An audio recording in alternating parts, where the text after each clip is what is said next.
গাজীপুরে র্যাবের অভিযানে ১১৮ কেজি গাঁজাসহ নারী মাদক কারবারি গ্রেপ্তার। গাজীপুরে মাদকবিরোধী বিশেষ অভিযানে বড় সাফল্য অর্জন করেছে র্যাব-1।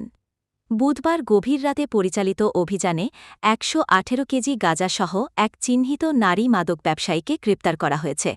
উদ্ধারকৃত গাঁজার পাশাপাশি অভিযানে ২টি মোবাইল ফোন ও একটি ডিজিটাল স্কেল জব্দ করা হয়। র্যাব সূত্র জানায়, বুধবার ভোররাতে বিশ্বস্ত সোর্স, গোপন সংবাদ ও তথ্যপ্রযুক্তির সহায়তায় গাজীপুর মহানগরীর গাথা থানার বোর্ড বাজার এলাকায় অভিযান চালানো হয়। অভিযানকালে পূর্ব কলমেশ্বর এলাকার একটি ভাড়া বাসা থেকে মোছাস সালমা আক্তার ২৯ নামে ওই নারী মাদক কারবারিকে আটক করা হয়। তিনি দীর্ঘদিন ধরে সীমান্ত পেরিয়ে আসা গাঁজা সংগ্রহ করে গাজীপুরসহ দেশের বিভিন্ন জেলায় পাইকারি ও খুচরা বিক্রি করে আসছিলেন বলে জিজ্ঞাসাবাদে স্বীকার করেছেন। র্যাব আরও জানায়, গ্রেপ্তারকৃত সালমা আক্তারের বিরুদ্ধে পূর্বেও একাধিক মাদক মামলা রয়েছে। উদ্ধারকৃত মাদকদ্রব্যের পরিমাণ ও তথ্যপ্রমাণের ভিত্তিতে তার বিরুদ্ধে মাদকদ্রব্য নিয়ন্ত্রণ আইন ২০১৮ অনুযায়ী মামলা দায়ের করা হয়েছে। পরবর্তীতে আইনগত ব্যবস্থা গ্রহণের জন্য তাকে গাছা থানা পুলিশের কাছে হস্তান্তর করা হয়।